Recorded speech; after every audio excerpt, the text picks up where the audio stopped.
I'm Linda. This year, I finally entered my 60s, but I'm still full of energy. My husband and I have been together for 25 years, and we're still happily married. Our only son, Ethan, is now 34 years old. 2 years ago, he married a woman 12 years his junior, and now they live in Nebraska. Apparently, they live just a 5-minute walk from her parents' house, and since she's not good at cooking, Ethan gets treated to his mother-in-law's meals every day. When I first heard about this, I felt a bit annoyed, but Ethan seems happy with his life, and his in-laws are happy to be relied upon. Since getting married, Ethan rarely comes home, and while I feel a bit lonely, I'm also proud that he's working hard for his family. However, an unexpected event suddenly changed everything. My father, who had been ill for many years, passed away, and I inherited his land. It was quite a large piece of land. So my husband and I were discussing how to use it when we received an unbelievable proposal from Ethan's wife, Jessica, who heard about the land. Please let us build a 2-family house on the inherited land for me and my parents to live in. My husband and I were speechless at this sudden request. Indeed, I remember hearing them complain about wanting to build a single-family home when they visited us this new year. Considering they might have children in the future, I had thought about offering some financial assistance. But I never expected them to ask for the inherited land as well. It was honestly beyond my expectations. Jessica's audacity didn't stop there. Please help us with $60,000 for the down payment to build the 2-family house. She asked as if it was obvious we should help, without any hint of hesitation. My irritation only grew. Ethan, sitting next to his wife, just laughed awkwardly, acting like a stranger. We'll be able to live nearby, so please help us out. Currently, it takes an hour and a half by car to Ethan's apartment. Indeed, being 10 minutes away by car would be nice. But living with his in-laws changes everything. We couldn't visit freely, and it would be awkward for us too. Yet Jessica acted as if we should be grateful to them. Unable to immediately agree, we said we needed time to think about both building the house and providing the money, and left it at that. Not liking our response, the next weekend Jessica came to our house with her parents. Her mother immediately said, "Ever since our daughter married your son, I've been preparing meals for him. I've been taking care of him so much, why are you hesitant to give us the land and the money?" Her mother's attitude was presumptuous, as if she was doing us a favor. Jessica's father said, "We don't know what the future holds. Having a 2-family house would be reassuring, and we can help with the children. What's there to complain about? Sure, it's all benefits for them. They wouldn't have to pay for the land, and our down payment would reduce their mortgage.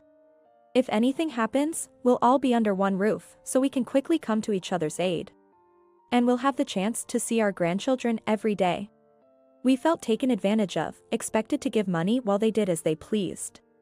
"Anyway, we are building the house, so please cooperate," Jessica said and left. Shocked by Jessica and her parents' arrogance, my husband and I were speechless. Then, we started receiving persistent calls asking for financial help. My husband, fed up, subtly mentioned, "We won't give Ethan the land or the money. But I'm worried about you both, so unless we do this, we can't live nearby. Please, can't you just do what Jessica and her parents want? Think about my position too." Ethan was completely under his wife's influence. Our opinions were ignored, and they even started looking for a custom home builder. A shoe closet and a walk-in closet are essential. In addition, a spacious living room with a high ceiling and a multifunctional kitchen packed with my daughter-in-law's mother's requests as if they were just standard. There was even a study for her father and a rooftop, resulting in an extravagant 2-family house plan that left me dizzy. This is our dream house, so please give us the land quickly and help us financially. My husband and I exchanged looks, astonished by such an unreserved daughter-in-law. We could have firmly refused their request. But then Ethan said something completely unexpected, further bewildering us. "Stop dragging your feet. Just do it already. If you keep holding out, I'll cut ties with you." Ethan, who only listened to his wife and in-laws, was no longer on our side. Our dear son felt incredibly distant, and the emptiness was more profound than just him leaving the nest. Due to this, we decided to go ahead with the financial support. Of course, Jessica was the happiest. For now, please transfer $10,000 to the construction company. We'll manage the remaining $50,000, so please give it to us in cash. I did as told, withdrawing a total of $60,000 from my account. Jessica, who hardly ever visited our house, came happily this time to collect the $50,000 in cash. She handed me various documents for the two-family house as if exchanging them for the money. Take these to the construction company. Make sure you transfer the money properly. After saying this quickly, Jessica left in a hurry. Later, finding some errors in the documents, I went to Ethan's apartment, but he wasn't there. I even went to his in-laws' house, but they were also out. That's when a neighbor told me Ethan, Jessica, and her parents had gone on a week-long trip to Europe. Got some unexpected money, so we're off. We'll bring back souvenirs, Jessica's mother had said cheerfully. That unexpected income was undoubtedly the $50,000 I had given Jessica. The thought that they demanded the money for a house down payment but used it for a lavish trip was infuriating.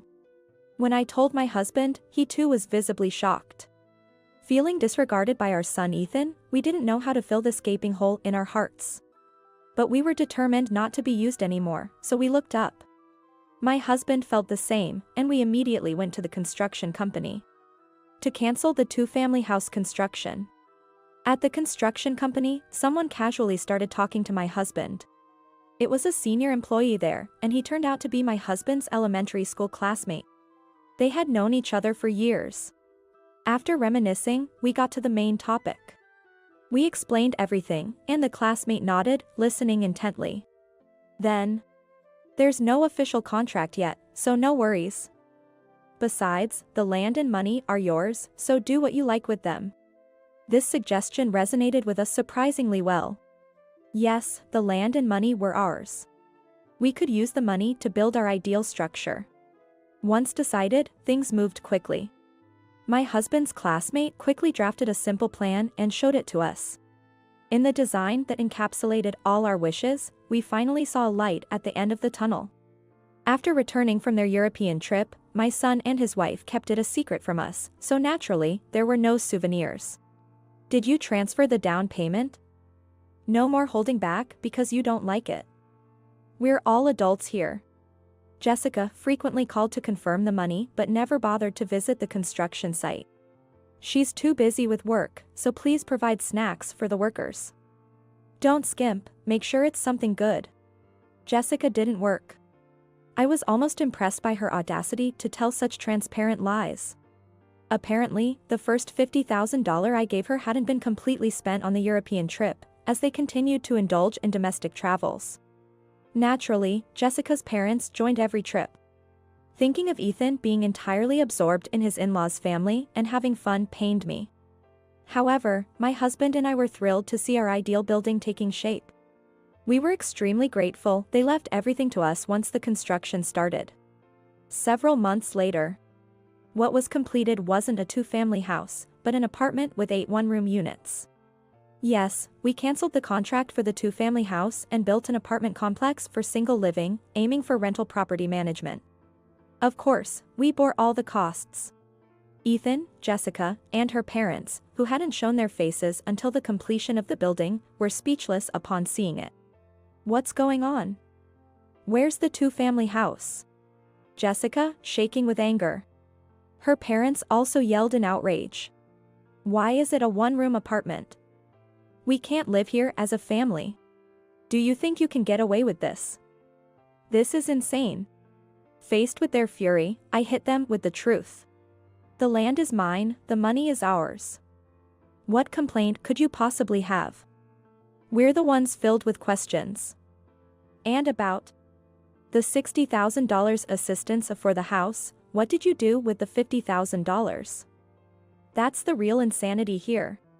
Jessica flinched. Perhaps feeling awkward, Jessica nudged Ethan with her elbow. Propelled by her nudge, Ethan was pushed forward to face us. To do this to your family. I'm so disappointed. We're cutting ties now. You okay with that? I was utterly disillusioned by my son, who threatened his own parents, expecting us to come begging. Sure, go ahead. We're done tolerating this anyway. Don't ever show your faces again. Ethan's face went pale at my words. You're taking this seriously? It was just a joke. Ignoring a flustered Ethan, my husband and I continued. Jessica, realizing Ethan was useless, finally spoke.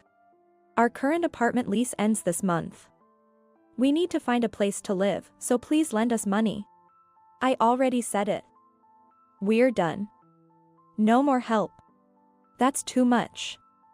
Ethan quit his job for this move, and we have no savings. Where should we go? Go live at your parents' house.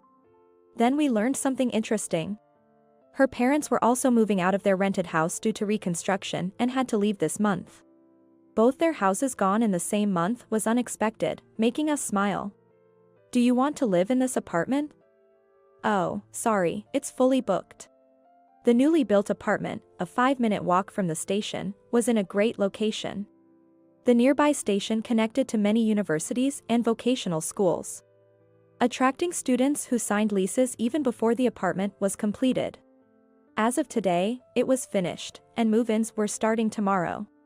You got $50,000, so find a new place with that. With that, my husband and I turned our backs on the four of them. Ethan. Stand up for us. You're the only one who can convince your parents. I've been feeding you delicious meals.